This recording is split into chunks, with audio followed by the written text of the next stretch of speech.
Hello everyone and welcome back to our channel Gan Station. So it's a day 3 of C programming. So already one day to go video channel name and if you haven't watched the video of day two video of C programming, you can click over here and you can get access to the day 2 of C programming, right? Okay, so last video first video background of C programming second video elements of C programming and दुईटा प्रोग्रामहरु पनि गरेको थियौँ र आजबाट चाहिँ हामी एकदमै अलिकति more complex program चाहिँ सल्भ गर्दै जान्छौँ है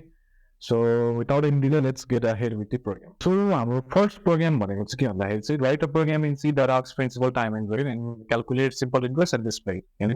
र कुनै प्रोग्राम गर्नु पर्यो जसमा चाहिँ हाम्रो प्रिन्सिपल टाइम र रेट हाल्नु पर्यो र त्यो हालेको डेटाहरुबाट हालेको भ्यालुहरुबाट चाहिँ सिम्पल इन्ट्रेस्ट फाइन्ड गरेर त्यसलाई चाहिँ डिस्प्ले गर्नु पर्यो है सो एकदमै सिम्पल छ यो पनि त्यति साह्रो गाह्रो छैन है लास्ट टाइम जसरी हामीले गरेको थियौँ भोइडमेनको थ्रुबाट अहिले चाहिँ हामी भोइडमेनबाट गर्दैनौँ आइएनटीबाट गर्दैछौँ है त भ्यालुलाई सरी हेडर फाइललाई चाहिँ इन्क्लुड गर्नु पर्यो त्यो भनेको standard input output dot header file भइहाल्यो है अनि मैले भनिहालेँ आइएनटी मेनबाट सर्भ गर्दै जान्छ भनेर कहिले प्रोसेस गर्नु पर्यो ओके सो अब प्रिन्सिपल टाइम र रेट चाहिँ इन्टिजर पनि हुन्छ कहिलेकाहीँ फ्लोट भ्यालु हुन्छ है यसमा चाहिँ फ्लोट भ्यालु राखौँ त फ्लोट लेखिदिन्छु म प्रिन्सिपललाई पी टाइमलाई टी रेटलाई आर लेखिदिन्छ अनि सिम्पल इन्ट्रेस्ट एसआई भनेर चाहिँ डिफाइन गरिदिन्छु है मैले लास्ट टाइम किन गर्नुपर्छ भनेर लास्ट भिडियोमा मैले ब्रिफली एक्सप्लेन गरिदिएको छु है प्रिन्ट एफ भनेको प्रिन्ट फङ्सन यो माथि प्याडमा के गर्छ भ्यालुलाई एक्स गर्छ रिड गर्ने काम गर्छ enter principal time and weight. So, हामीले प्रिन्सिपल टाइम र रेटको भ्यालु चाहिँ फ्लोट हुन्छ भनेर हामीले डिफाइन गर्दो है र त्यही अनुसार सिम्पल इन्ट्रेस्टको भ्यालु पनि फ्लोट नै हुन्छ भनेर चाहिँ डिफाइन गर्दो फ्लोट भनेको कस्तो भ्यालु हो फ्लोट भनेको डेसिमल भ्यालु हो है यहाँ प्रिन्ट फङ्सनले के गर्छ त्यो भ्यालुलाई आस्क गर्छ त्यो भ्यालुलाई रिड गर्ने काम गर्छ प्रिन्ट फङ्सनले त्यो भ्यालुलाई रिड गर्ने काम गर्छ अब यो चाहिँ हामी स्क्यान एप युज गर्छौँ स्क्यान एप चाहिँ के गर्छ त्यसमा आइडेन्टिफाई गर्ने फर्मेटलाई आइडेन्टिफाई गर्ने काम गर्छ फ्लोट हुन्छ पर्सेन्टेज एप राख्नुको के छ प्रिन्सिपल टाइम र रेट छ पर्सेन्टेज आर पर्सेन्टेज एफ र पर्सेन्टेज एफ कमा ओके यो पिटिआर हो पिटिआर सिम्पल छ यो पनि है यहाँ के गर्यो भने भ्यालु हो रिड गर्यो फाइललाई आइडेन्टिफाई गर्यो भेरिएबल कस्तो खाले भेरिएबल होइन त्यसलाई आइडेन्टिफाई गर्यो है अब के गर्छ अब सिम्पली फर्मुला हाल्छु P times T times R divided by 100 send गर्नु के गर्छ त्यो स्टेटमेन्टलाई एन्ड गर्ने काम गर्छ है प्रिन्ट एफ लेख्छ फेरि हामीले बेसिकली गर्छ है भ्यालुलाई डिस्प्ले गर्ने काम गर्छ यसरी नै पनि अब स्क्यास लाइनले के गर्छ नयाँ लाइनमा गएर प्रिन्ट गर्छ है सिम्पल इन्ट्रेस्ट इज पर्सेन्टेज के हो यो पनि एफ नै हो सरी पर्सेन्टेज एफ नै हो यानि कि यो पनि के हो फ्लोट भ्यालु नै आउँछ यसको पनि फ्लोट भ्यालु नै आउँछ भन्न खोजेको है आइएनटी मेन युज गरेपछि रिटर्न 0 गर्नु परिहाल्यो रिटर्न 0 अनि कन्ट्रोल बेसिसले के गर्छ प्रोग्रामलाई एन्ड गरेर चाहिँ भ्यालु रिटर्न गर्दाखेरि नल भ्यालु चाहिँ रिटर्न गर्छ है सो यो पनि एकदमै सिम्पल खाले प्रोग्राम थियो अब हामी अर्को प्रोग्राममा जाउँ न programme number 3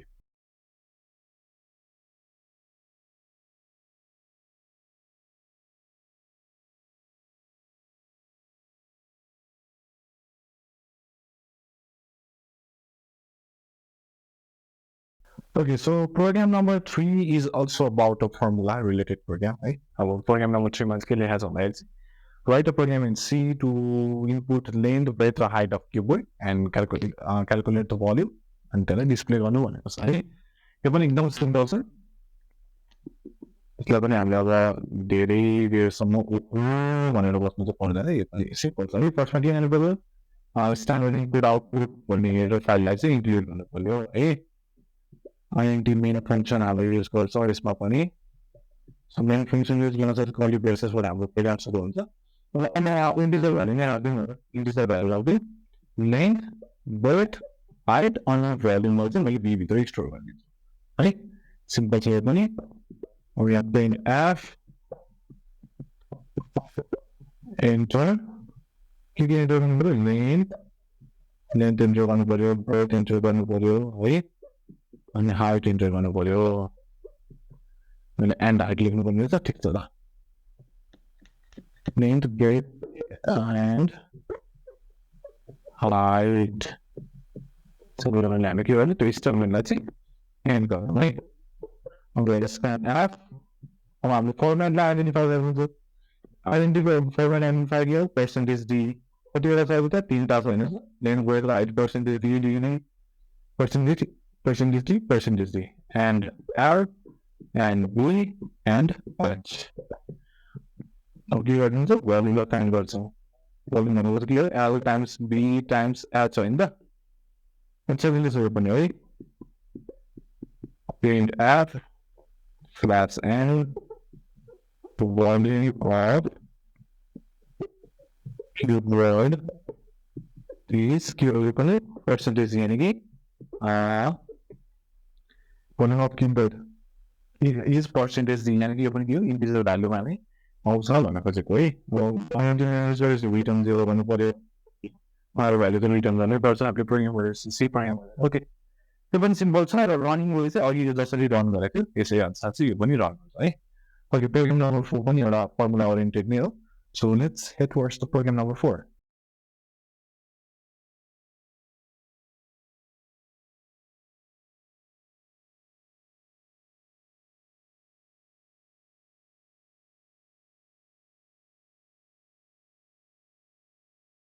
Okay, so program number 3 was simple interest ko bare sorry volume of report ko bare थियो अब program number 4 भनेको चाहिँ write a program in C that arcs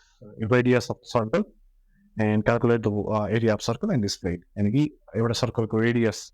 चाहिँ इन्टर गर्नु पर्यो र त्यो दिएको रेडियस अनुसार चाहिँ सर्कल को एरिया फाइन्ड गरेर त्यसलाई चाहिँ हामीले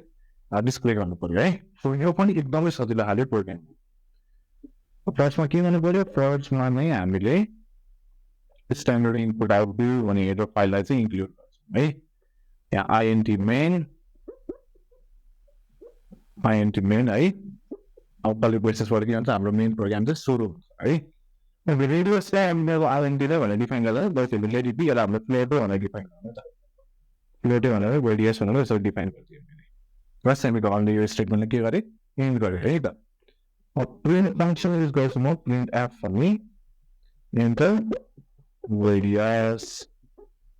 के हालेँ मैले रेडियस भन्ने चाहिँ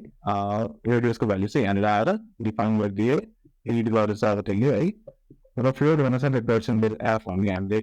फर्मेट आइडेन्टिफायर युज गर्नुपर्छ अन्त मैले भनिरहेको छु है अब एरियालाई मैले ए लेख्छु छु है यसलाई मैले ए लेखिदिन्छु अब एरिया सर्कल भनेको त के भन्दाखेरि म्याथमेटिकल एरिया सर्कल भनेको पाई स्क्वायर हो यस्तो पाई त अलाउड छैन हो त छैन है यो पिआई भन्ने हुन्छ यो पाई त अलाउड छ होइन कम्प्युटरमा अब सबै भाषामा बुझ्नु पर्दाखेरि यो पाई नपाई यो पाई पाई सिम्पली बुझ्नुहोस् है फेरि भनिदिन्छु यो माथिको पाई नपाई यो पाई चाहिँ फेरि भरिपूर्ण तरिकाले पाई तर यो पाईको भ्यालु कति पाई त कति दिने त यो पाईको भ्यालु चाहिँ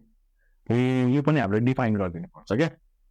सो फेदमा नै मैले के गरिदिन्छु भने कमा पाई इक्वल्स टु 3.14 भनेर डिफाइन गरिदिन्छ यसरी डाइरेक्टली माथि नै यहाँनिर है यहाँ माथि नै पाई इक्वल्स टु 3.14 भनेर डिफाइन गरिदिँदा हुन्छ कमा अब एरिया सर्कल त ए भनेर त यहाँनिर लेख्नै पर्यो हामीले गएको लागि के गर्छ सेमिकोलनले क्लोज गरिदिन्छ अब पाई मल्टिप्लाई आर अब यसरी स्क्वायर लेख्न पाइयो त यस्तो एक्सपोनेन्सियल युज गरेर पाइँदैन किनकि यस्तो खाले फङ्सन नै छैन क्या यस्तो खाले लाइब्रेरी नै छैन स्ट्यान्डर्ड इनपुट आउटपुट डट हेडरमा त हो के भन्नु पऱ्यो स्क्वायर भनेको के हो सिम्पली स्क्वायर भनेको त आर मल्टिप्लाई आर हो नि त होइन so R multiply R use गर्न पाइयो हामीले अर्को पनि छ अर्को ठाउँमा चाहिँ जस्तै यो स्क्वायरको केसमा चाहिँ हामीले पायर भन्ने एउटा फङ्सन हुन्छ होइन पावर भन्ने एउटा फङ्सन जस्तै पावर भन्ने फङ्सन युज गर्न पाइन्छ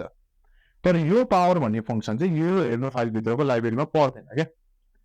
लाइब्रेरी भनेर थाहा छ जहाँनिर चाहिँ सबै फङ्सन्सहरू स्टोर भएर बसेको हुन्छ है यो हेडर फाइलभित्रको यो हेडर फाइलभित्र चाहिँ यो पिओडब्ल्यू पावर भन्ने फङ्सन चाहिँ बसेको हुँदैन क्या यसको लागि के गर्नुपर्छ नि यो प्योर ल्याङ्ग्वेज युज गर्नको लागि छुट्टै एउटा युज गर्नुपर्छ जसलाई चाहिँ हामीले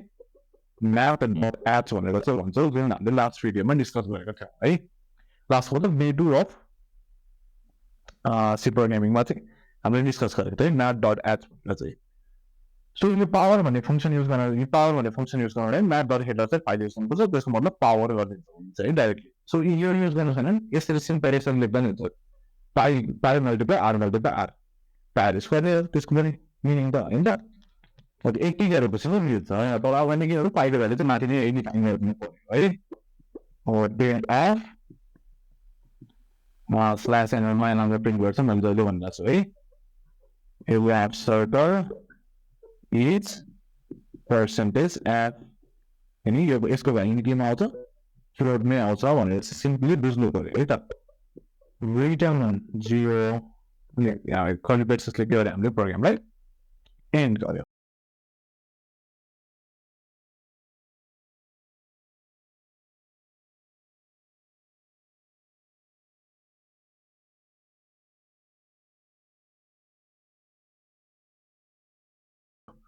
सो अहिले हामीले क्वेसन नम्बर 2 मा चाहिँ हामीले सिम्पल इन्ट्रेस्ट फाइन्ड गर्यो क्वेसन नम्बर 3 मा चाहिँ भोल्युम अफ क्युबोइड फाइन्ड गर्यो question number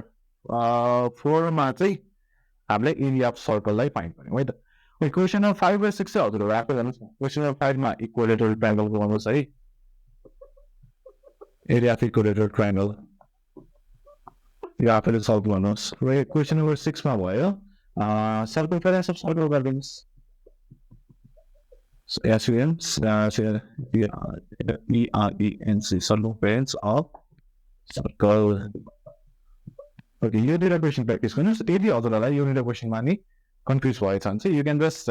leave a comment in comment section है अनि हामी क्वेसन नम्बर 7 मा डाइरेक्टली हेड गर्छौँ र question number 7 will be related to the control structure so control स्ट्रक्चरको थ्रुबाट कसरी चाहिँ प्रोग्राम गर्न सकिन्छ भन्ने चाहिँ हामी क्वेसन नम्बर 7 मा डिस्कस गर्छौँ है So thank you very much for watching this video too, and you have a great time everyone. And ending with a request.